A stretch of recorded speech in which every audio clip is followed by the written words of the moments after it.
दरबार महाराज की जय। సాయి సచరిత్రకు జై జై జై। నా పేరు పూజిత, మాది రాజుపాలెం।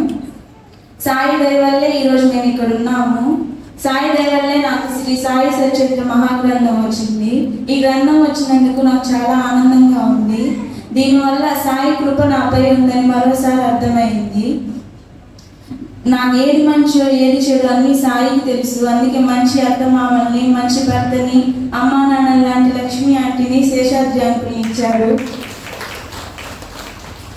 మా మామయ్య వాళ్ళ వల్లే నాకు సాయితో అనుబంధం ఏర్పడింది।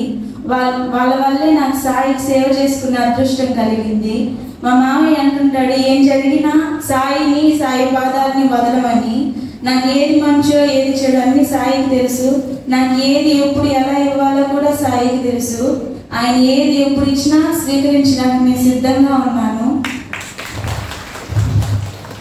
ఏం జరిగినా, ఎన్ని కష్టాలు వచ్చినా నేను మాత్రం ఆయన్ని, ఆయన పాదాలని ఎప్పటికీ వదలను।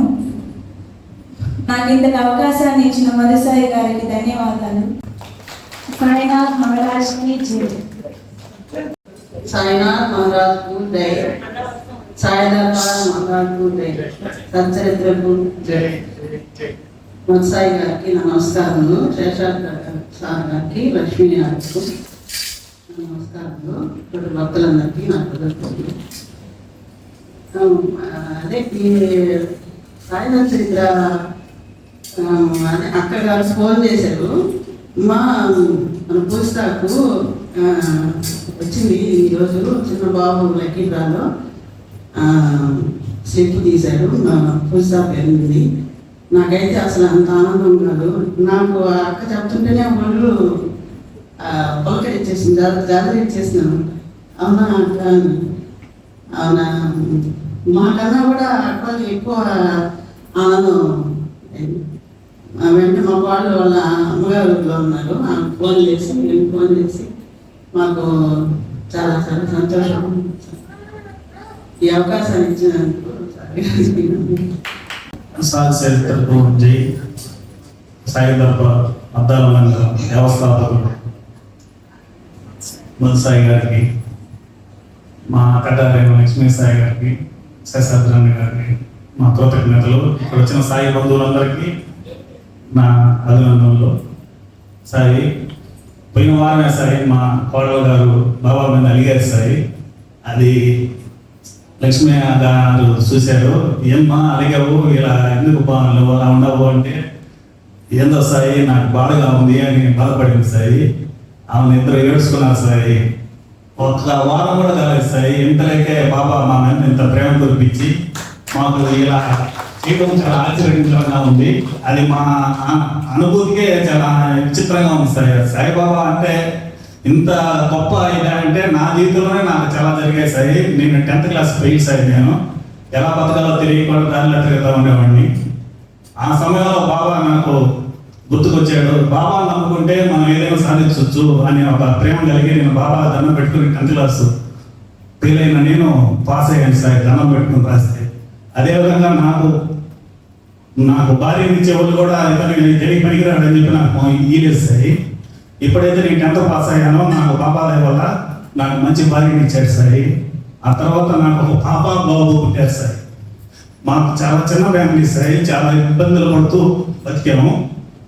ఆ సమయంలో బాబా మాకు ఎలా బతకాలని తెలియకపోతే కనీసం పిల్లకాయల చదువులు కూడా మేము చదివించలేము సాయి। కానీ పైసా ఖర్చు పెట్టకుండా బీటెక్ చదివించాను సార్ నా బిడ్డలకు। అది మీరు చెప్పిన ఆశ్చర్యపోతారు, ఎలా చదివించుంటాడు చిత్రంగా, ఈ రోజు లేని బీటెక్ ఏంటి, చదివించేది ఏంటండి సాయి। సాయి తోడుంటే నేనే నిదర్శనం సాయి। అలా నేను ఉంటే నా భార్య 5వ తరగతి దాకా ఆ పిల్లకాయలతో క్యాన్పెట్టింగ్ పోయింది సాయి, వాళ్ళు ఫ్రీగా చదివించారు సాయి। తర్వాత 10th దాకా పిల్లకాయలతో మా భార్య ఉంది సాయి, అందువల్ల ఫ్రీగా వచ్చింది। తర్వాత నాకు 3 సీట్లు వచ్చాయి సాయి బాబా దయ వల్ల। మా పాపకి 3 సీటే, వెంకటేశ్వర కాలేజీ పెడితే అక్కడ అంత పెద్ద కాలేజీలో నా కొడుకు వస్తుందా అని బాబాగా దండం పెట్టుకున్నాను సాయి। కానీ విచిత్రంగా మనం కోరుకున్నట్టు వెంకటేశ్వర కాలేజీలోనే సీట్ వచ్చింది సాయి, 3 సీట్స్ అది కూడా। అలాంటి అనుభవాలు చెప్పుకోకపోతే మా కుటుంబం జరగని ఏది లేదు సార్। ఎందుకంటే మేము ఎప్పుడు బాబా బాబా బాబా బాబా సార్, మా కుటుంబం అంతా ఇప్పుడు బాబాలోనే ఉంటాం సార్, అది నిదర్శనం సాయి। మాకు ఇల్లు లేదు సార్, చాలా ఇదిగా ఉంటాం. మాకు ఇల్లు లేదు, బాబా గుడి కట్టారు సార్ రాజభవనంలో. అప్పుడు మేము బాబాని కోరుకున్నాం సార్, బాబా మాకు ఇల్లు లేదు, మాకు కూడా ఒక ఇల్లు కోసం ఇస్తారు బాబా అని కోరుకుంటే ఆయన గుడి కట్టే లోపల మాకు ఇల్లు కట్టించాడు సార్ బాబా.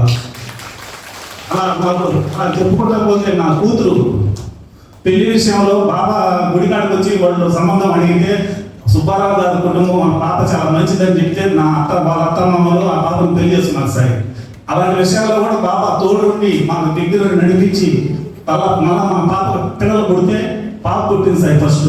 తర్వాత వాళ్ళకి బాబు కావాలని గట్టిగా పెట్టారు సార్, మాకు బాబే పుట్టాలి పాప కాదు రెండోసారి అన్నారు సార్. అది ఎట్ట కుదరదు సార్ అంటే ఇందుకు అమ్మా నేను బాబాని అడగతానని బాబా పాదాలు పట్టుకొని గట్టిగా వేడుకున్నాను సార్. రెండోసారి మా పాపకి బాబు పుట్టాడు సార్. అలా ప్రతిదీ అడిగినట్టుగా మా కుటుంబానికి అందజేస్తూ మా తల్లిగారికి బాగా వచ్చింది సార్. తర్వాత మద్రాసుకు పోయాం సార్. అక్కడ మీ అమ్మగారికి గడ్డ ఉందండి, లోపల ఆపరేషన్ చేయాలి సార్ అన్నారు సార్. మేము బాబా సేవలో ఎప్పుడు ఉన్నాం సార్. కానీ అక్కడ నాకు తెలిసిన వాళ్ళు ఉంటే పెద్ద రికమెండేషన్ చేయించుకుందామని ఫోన్ చేశాను సార్. వాళ్ళు ఎవరు ఎత్తలేదు సార్. అప్పుడు నాకేం అర్థం కాక బాబా బాబా నువ్వే ఉండవు బాబా అని అనుకుంటా కూర్చోన్నాను సార్. ఇంటి దగ్గర నా భార్య పట్టం ముందు కూర్చొని బాబా మా అత్తగారు నేను ఇంటికి వస్తే ఎప్పుడు నీ పాదాలు ఎనకుండా నీకు సేవ చేసుకుంటూ ఉంటుంది నీ గుళ్ళను అని కోరుకుని సార్. వెంటనే నాకు అక్కడ మెసేజ్ మారిపోయి అక్కడ నా గడ్డ లేదు మీరు ఇంటికి పోవచ్చు అని చెప్పి వాళ్ళు వచ్చి చెప్పారు సార్. అసలు నాకు అర్థమే కాదు సార్, అసలు ఏంటి ఇంత చిత్రాలు ఏంది, ఇంత ఇదేంది, దేవుడిని నమ్ముకుంటే ఇంత అభిమానం ఇంత ప్రేమ అని నాకు ఒళ్ళు జలదరించిపోయి ఇదే ఆనందం పడిపోయింది సార్. ఇదే కాకుండా మీరు అనుకోవచ్చు ఏంది అబ్బాయి ఎలా చెప్తున్నాడని. ఈ రెండింటి కారణము లక్ష్మీ సాయి మా చేసాదరంగంలో ఎప్పుడు మాకు బాబా పారాయణాలు మా ఊళ్ళో ఇలా చేయండి అలా చేయండి అంటే మేము ఎప్పుడు ఎక్క ఇచ్చుకుంటాం. ప్రతి వారం ప్రతి నిత్యం ఏ కార్యక్రమాలు పాల్గొంటాం సార్. మా కుటుంబం అంతా ఆ సేవలు అలా ఆనందాలు పొందుతూ ఉంటాము. అందువల్ల మాకు ఎప్పుడు కూడా బాబా మేము అనుకున్నట్టుగా జరిగిపోతా ఉంటాయి సార్. నాకు ఇటీవల మళ్ళా నాకు నడుము నొప్పి వచ్చింది సార్. నడుము నొప్పిస్తే దేని పనికి రావాయంగా ఆపరేషన్ చేస్తామన్నారు సార్. కానీ నేను మళ్ళా నాకు నేను వీడియోగ్రాఫర్ సార్. 3 రోజుల్లో ప్రోగ్రామ్ పోవాలి. కానీ నాకు 4 రోజుల్లో నీకు ట్రీట్మెంట్ చేయాలి అని చెప్పారు సార్. భయపడిపోయి ఏం అర్థం కాక మళ్ళీ శాసన సార్ గుర్తుకొచ్చాడు నాకు. సార్ అక్కడ పోయి అడిగాను, అయ్యా నాకు ఇట్టుంది ఎట్టా అంటే నువ్వు రేపు పక్కన రా నాతోటి కార్లో తీసుకుపోతాను నేను నిన్నరికి నేను చూపిస్తానని తీసుకుపెట్టు సార్. అక్కడ తీసుకోపోయి వాళ్ళు ఆ చేత చూపిస్తే నీకేం కాదా నీకు వారంలో తగ్గిపోతే మాత్రం రాయించాడు సార్. 3 రోజుల్లో నేను మన ప్రోగ్రాం పోయాను సార్. అలాగే అన్ని విషయాల్లో నాకు బాబా దగ్గర నుండి నడిపిస్తూ ఉంటాడు సార్. పొద్దున పోతే కళ్ళు కనిపించలేదు సార్ నాకు. ఆ సమయంలో మళ్ళీ నాకు ఎవరు అనుకుంటే అన్ని బాబా రూపంలోనే మా సేదాద్రి సాయి లక్ష్మీ అక్క గారు నాకు దగ్గర నుండి ఏమంది సార్. అసలు బాబా బంధం ఉంటే నాకు బంధువులు కాకపోయినా నాకు ఇన్ని విషయాల్లో నాకు తోడుగా ఉన్నారంటే ఆ బాబాతో ఉన్న నా అనుబంధం సార్.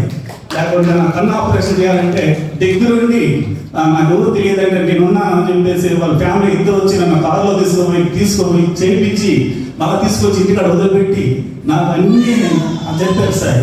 ఇలాంటి ప్రేమలో ఇలాంటి అనురాగాలు ఎన్ని కావాలంటే ఒక బాబా బంధువులకే ఉండదు సార్. ఇది ఎవరికి ఉండదు సార్. బాబాతో సంబంధం ఉంటే వాళ్ళ ఫ్యామిలీ ఎంత ఆనందంగా ఉంటుందో అది నా కుటుంబాన్ని చూసి నేర్చుకోవచ్చు సార్. నేను ఇప్పుడు నాకు ఎలాంటి ఇది లేదు సార్. మీరు అనుకోవచ్చు ఇప్పుడు పిల్లగాయలు పుట్టలేదు కదా అని, నాకైతే ఆ బాధే లేదు సార్. ఎందుకంటే మనం ఎప్పుడు బాబాతోనే ఉన్నాం కాబట్టి ఇస్తాడమ్మా, ఏదో కారణం ఉంటుంది. మనం ఏదో తప్పులు చేస్తుంటాం ఈ జన్మలో, అది దానికి కారణం ఉంటుంది. అది మనం గమనిస్తలేదు. బాబా ఇస్తాడు అంటే మా బాబా ఆ రోజు ఏడ్చింది సార్. ఇది నాకు వీట్లేదు, మీరు సేవ చేసుకుంటా ఉంటారు ఇప్పుడని. కానీ వారం తిరిగే లోపల మాకు సస్తాన్ని ఇది ఇచ్చేసి సత్యత ఇచ్చి నేనున్నాను మీకు ఎప్పుడు మీ తోడు అని మాకు చెప్పాడు సార్. నేను ఎప్పుడు మాట్లాడలేదు సార్, అందువల్ల నేను తడబడుతున్నాను ఏమనుకోండి. అది సార్ మా కుటుంబం ఎప్పుడు బాబా బాబా బాబా నేను నిదర్శనం. మా లక్ష్మి అక్క మా శాదాద్రి సార్ ఎప్పుడు బాబాని పారాయణాలు బాబా భజనలు మేమేం చేయకపోయినా అన్ని మాకు చేపించి మంచిగా ఎప్పుడు బాబా బాబా అని మమ్మల్ని నడిపిస్తారు సార్. ఆ దయ వల్ల మేము లక్షణంగా ఈరోజు ఆనందంగా ఉన్నాం సార్. సంతోషం సార్.